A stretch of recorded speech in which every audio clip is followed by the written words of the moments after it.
Welcome to another tutorial. I'm getting this Android error when doing a build, so let's try to resolve it.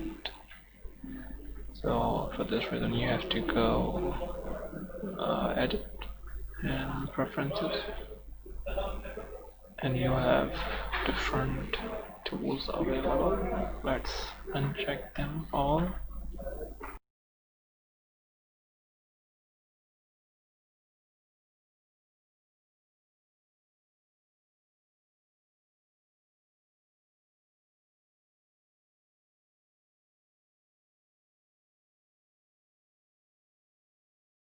And then close the project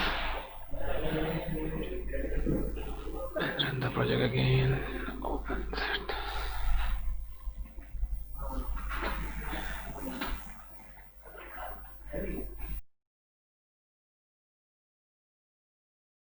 Now I have opened this again, the workspace, and let's go to preferences again and check them all one by one again.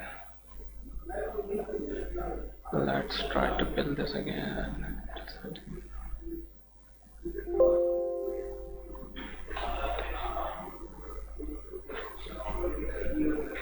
Let's see that it's working or not. Okay, fine, this is working fine. Thanks for watching.